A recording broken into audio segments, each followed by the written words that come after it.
queridos alunos, bom dia! Como vocês estão, hein? Espero que todos estejam muito bem. A Prof. Meira tá morrendo de saudade de vocês. Turma, vamos começar hoje mais uma aula de língua portuguesa. Essa semana a tia Meira ainda está viajando e eu vou estar chegando aí só na quinta-feira que eu vou dar aula para vocês. Então, a tia Danúbia vai ficar dando aula e eu vou estar entrando no Meet. Agora pela manhã, a tia Danúbia vai ministrar as atividades depois que eu explicar o conteúdo. Então, eu quero que vocês se comportem direitinho, lembra de tudo que nós conversamos, de tudo que nós combinamos e faça a sua parte. Então, vamos lá. Primeira coisa, nós vamos abrir o livro, tá certo? Então, todo mundo abrindo o seu livro, abrir a sua agenda, colocar aí do ladinho para anotar todas as informações importantes, pega seu estojo e lembra, letra é muito importante para as nossas anotações, certo? Peguem também o seu marca-texto, porque tem partes importantes para a gente registrar. Então, pessoal, vamos lá.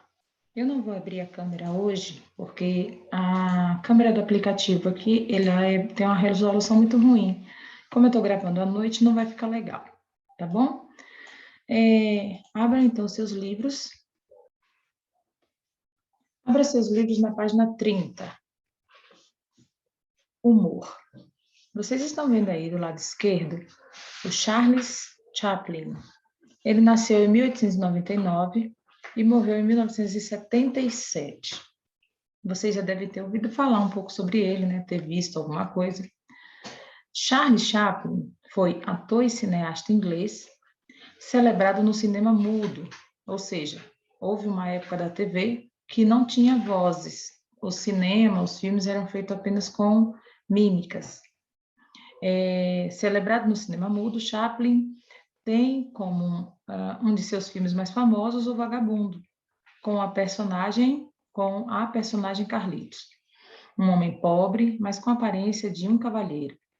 O primeiro filme falado do comediante foi O Grande Ditador, no qual faz críticas satíricas ao marxismo e Adolfo Hitler. Bem, Charlie Chaplin é uma figura contemporânea, né, sobre o humor. Os filmes dele traziam muito humor. Então, vamos saber, de fato, o que é humor. O humor, no sentido cômico, está sempre presente no nosso dia a dia. É um recurso muito utilizado atualmente em textos publicitários, os quais você estudou no capítulo anterior, pois produz um clima descontraído, aproximando o público da marca. Aparece também em tirinhas, charges, programas televisivos e filmes, até mesmo os mudos, como os do famoso comediante Charlie Chaplin. Ao proporcionar leveza aos acontecimentos e aos fatos do cotidiano, o humor é uma forma de encarar a realidade por outra perspectiva. Ele provoca riso, mas também pode gerar uma reflexão sobre nós mesmos ou sobre a sociedade em que vivemos, quando expõe, por exemplo, seus vícios, os quais, por serem habituais, acabam sendo considerados normais. Então, o humor aqui, ele não vem apenas trazer riso como uma piada, mas também trazer reflexão sobre a sociedade em que vivemos. Podemos observar, então, na imagem, né, que nós temos aqui algumas figurinhas, os emojis, né, que representam bem essa questão do humor nas redes sociais. Observa na 31, né, como a gente oscila de humor. E aí vem o texto. Leia o texto a seguir um pouco sobre a história do humor. Rir é o melhor remédio. Se o riso é uma linguagem universal, o humor, por sua vez, é praticamente um fenômeno isolado. Peter Burke, professor de História da Cultura da Universidade de Cambridge, no Reino Unido, afirma que as piadas se perdem na tradução não apenas de um idioma para outro, mas também entre diferentes períodos e culturas. Daí a existência de um lugar para a história do riso. O estudo do humor é sempre o estudo de uma sociedade que adotou o cômico como código para interpretar o real e usa o humor como forma de falar de sua história, diz a historiadora Maria Inês Gurjão, professora do Departamento de Comunicação da PUC-Rio. Seus problemas, carências e sofrimentos são invertidos, passando do plano do trágico e do drama, que causam choro, para o plano do cômico e do humor, que levam o riso. Esse processo, defende Gurjão, é indispensável para o bem-estar de um povo. Enquanto as pessoas conseguem rir, as contradições estão sob controle, e os conflitos não constituem ameaça iminente. Seu desaparecimento é sinal de perigo. Neste caso, o riso deve ser provocado por agentes externos. Explica. É quando surgem os comediantes, que ao longo da história tiveram muitas caras. Saltimbancos, palhaços e humoristas em geral costumam ter suas atividades estimuladas pelos próprios agentes sociais. Chegaram até mesmo a exercer papéis e funções ligados ao governo, como é o caso específico do Buffon, nas cortes. Mas, apesar de terem sua atuação consentida, eram controlados pelo poder político e pelas demais instituições do grupo o qual pertenciam. Não é à toa que nos últimos 100 anos, com o arrefecimento da censura, o humor e a crítica política venham mantendo uma relação tão estreita. Afinal, o território do poder é o que mais se expõe no espaço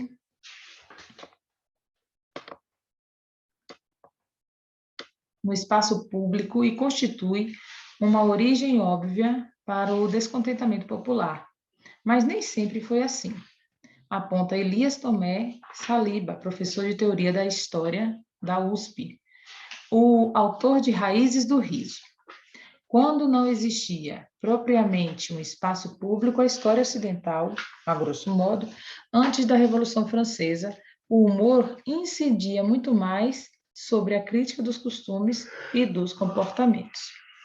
Então, aqui a gente vê um pouquinho da história sobre o humor, o riso, né? Como veio sendo construído de lá para cá. O riso do bem. E também a crítica não foi sempre a tônica do humor. Se pensarmos na comédia, a função era o do riso compartilhado, uma festa ou um banquete, na acepção platônica. Lembra Saliba. A comédia, originalmente nascida em um culto agrário a Dionísio, deus do vinho e da embriaguez, mas também da comunhão e da solidariedade, envolvia todos num ritual de dança, festas, máscaras e fantasias de deboche.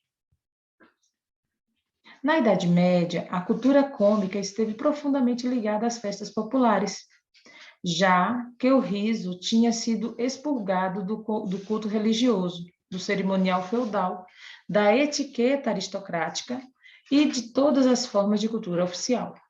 Era uma comicidade radical livre, materialista, beirando o grotesco, cujo tema universal era, em grande medida, o drama da vida corpórea, diz o historiador. A separação entre esse tipo de humor e o que conhecemos hoje acontece com a mudança de valores da modernidade. Em tempos antigos, as sociedades possuíam uma noção clara de dois tipos ou práticas de riso. O bom, expressão da alegria lícita, e o mal, expressão do rir de alguém ou rir contra alguém. As sociedades do mundo ocidental cristão, em especial, distinguiam-nos como produto do céu e da terra, respectivamente, marcando a imperfeição dos homens. Quando, a partir do século XVIII, a razão humana começou a substituir as leis celestes, e o riso e o humor saem do mundo divino. Então, observa o texto, que ele traz um pouco de história sobre o riso. Então, arrefecimento, aqui no vocabulário, é o esfriamento. E bufão era um bobo da corte, um palhaço que se tinha para alegrar, divertir o rei. No texto, pode-se verificar que o humor não é percebido do mesmo modo em todas as épocas da história. Se nos dias atuais ele está presente em quase todos os âmbitos do entretenimento, nos tempos antigos ele ficava restrito aos ambientes de festa, ou seja, fora do cotidiano.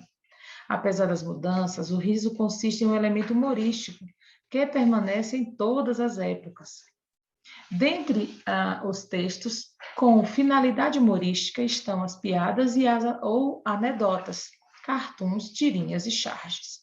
Então, hoje, o que a gente consegue aprender sobre o riso, sobre o humor? Então, a gente sabe que o humor ele está relacionado aos temas sociais, né? E não somente para o riso de festas. Então, quando nós vemos um texto de humor, ele traz algo para refletir sobre temas sociais, tá?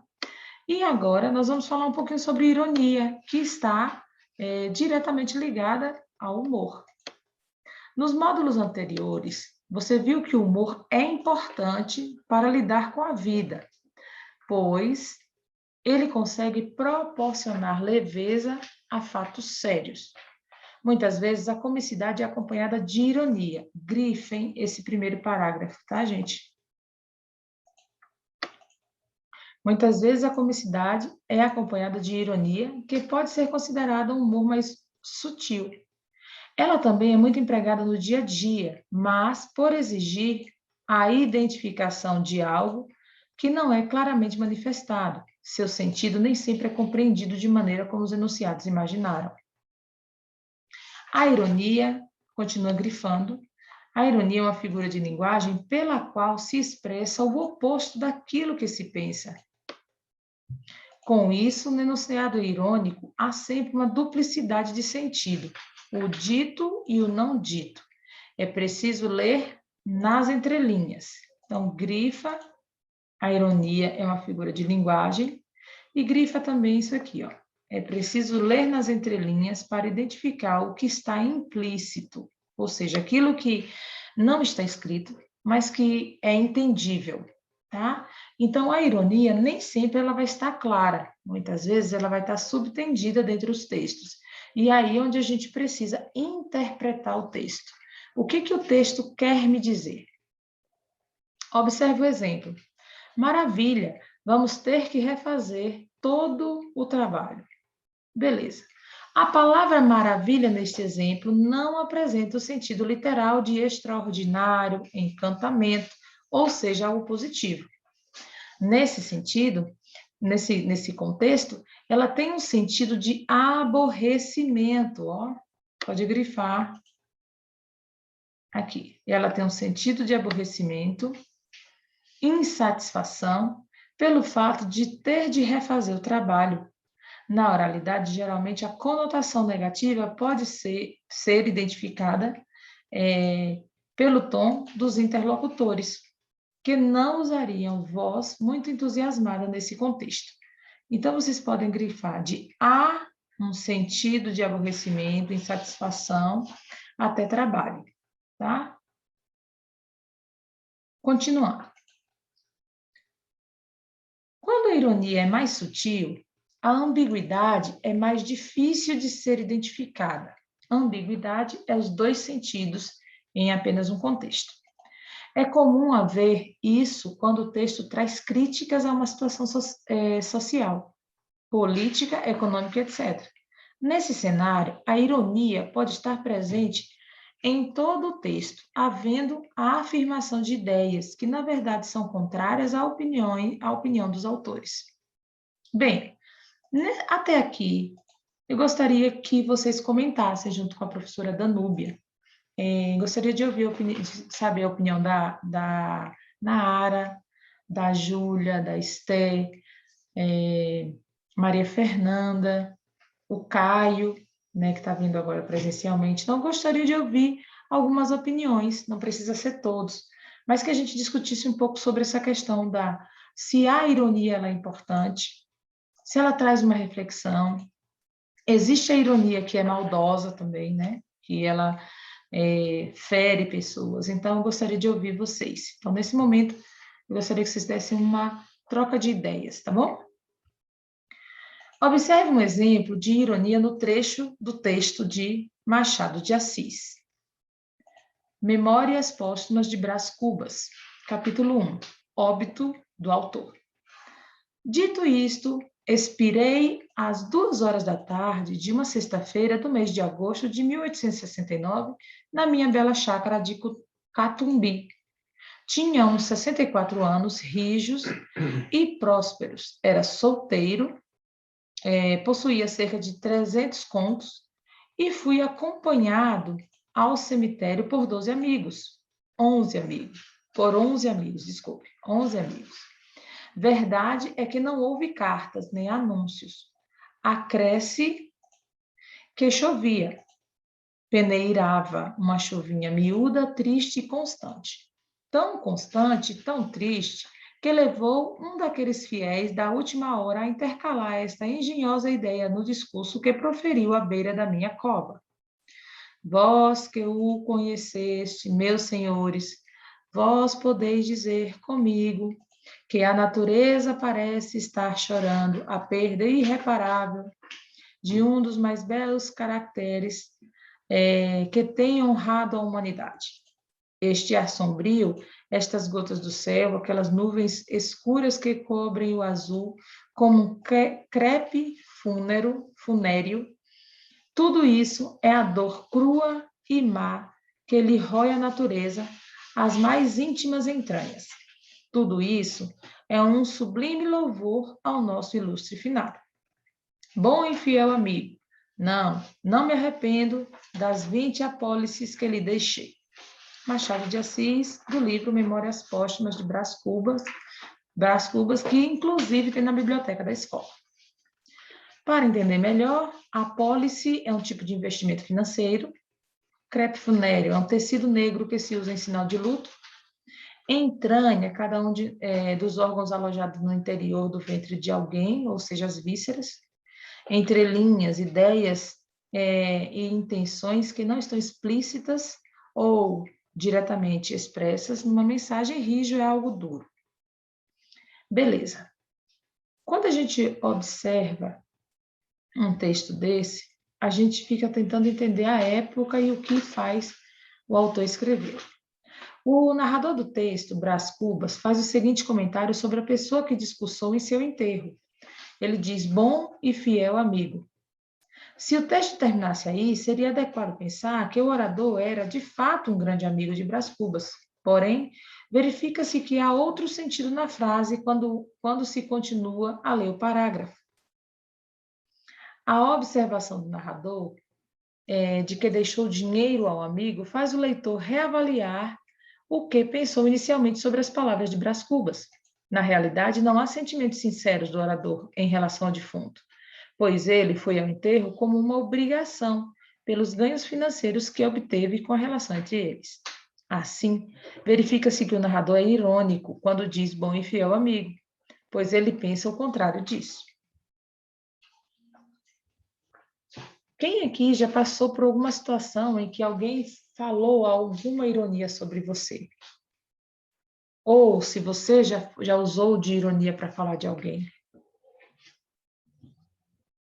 Continuando.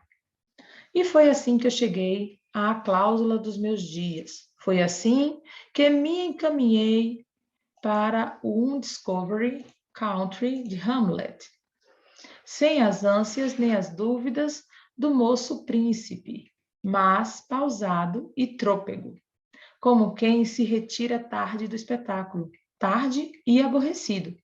Viram-me ir umas 9 ou 10 pessoas, entre elas 3 senhoras, minha irmã Sabina, casada com o Cotrim, a filha do Lírio do Vale, e tenham paciência.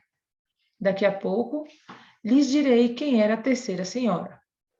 Contentem-se de saber que essa anônima, ainda que não parenta, padeceu mais do que as parentas. É verdade, padeceu mais. Não digo que se carpisse, não digo que se deixasse rolar pelo chão, convulsa. Nem o meu óbito era coisa altamente dramática. Um solteirão que expira aos 64 anos não parece que reunia em si todos os elementos de uma tragédia. E dado que sim, o que menos convinha a essa anônima era aparentá-lo, de pé à cabeceira da cama, com os olhos estúpidos, a boca entreaberta, a triste senhora mal podia crer na minha extinção. Morto, morto, dizia consigo. É a imaginação dela com as cegonhas que um ilustre viajante viu desferirem o voo desde o Ilício às ribas africanas, sem embargos das ruínas e dos tempos. A imaginação dessa senhora também voou sobre os destroços presentes até as ribas de uma África juvenil. Deixá-la ir lá, iremos mais tarde. Lá iremos quando eu me restituir aos primeiros anos. Agora quero morrer tranquilamente, metodicamente, ouvindo os soluços das damas, as falas baixas dos homens, a chuva que tamborila nas folhas do tinhorão da chácara e o som estrídulo de uma navalha que um amolador está afiando lá fora, à porta de um correeiro, e juro-lhes que essa orquestra da morte foi muito menos triste do que podia parecer. De certo ponto em diante, chegou a ser deliciosa. A vida estrebuchava-me no peito com os ímpetos da vaga marinha. Esvazia-se-me a consciência, eu descia a imobilidade física e moral, e o corpo fazia-se-me planta e pedra e lodo, e coisa nenhuma.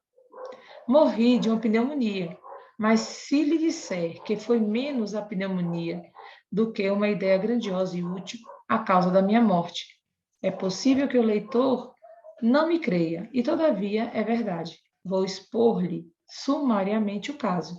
Julgue-o por si mesmo.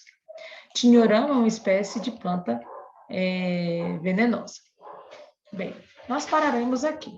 Então, o que eu percebi, que eu aprendi até aqui? Eu aprendi um pouquinho sobre como usar o humor, como é usado o humor, e um pouco sobre a ironia. Um pouco. Por quê? Porque o que nós iremos aprofundar agora será nas atividades. Então, observem que o humor e a ironia eles estão interligados, e o que eu gostaria que vocês anotassem é a diferença entre algo implícito e explícito. Explícito vem de exposto, então podem anotar aí na lateral do livro. Algo explícito é algo que está exposto ou escrito. Algo implícito, algo que está entendível. Ele não está escrito, ele não está exposto, mas dá para se entender aquilo que se quer dizer. Tá bom? Então, para a atividade de hoje, nós iremos agora fazer a atividade das páginas. Vamos descer mais um pouco. Vamos estudar tirinha também nesse capítulo, né? Que é muito legal. Página 40 a 42 será feita na sala, tá, pessoal? Basicamente sobre humor, 40 a 42. A página 42, né, que começa a ironia, termina o humor e começa a ironia. 42 a 45, nós iremos fazer em casa. Combinado? Lembrem-se que a maior parte é texto. Outra coisa que eu gostaria muito de falar com vocês é que nós paramos as leituras, né? Ainda tem aí uma turma que falta ler. Então, amanhã, hoje não, mas amanhã a gente abre com a leitura seguinte. Eu vou enviar no grupo quem é que vai ler amanhã de acordo com as datas, tá bom? Um super beijo. Continue agora com a Prodanúbia fazendo atividade, tá bom? Amanhã eu estarei no Meet com vocês para corrigi-las e à tarde também. Beijo, turma, fiquem com Deus e até a próxima aula.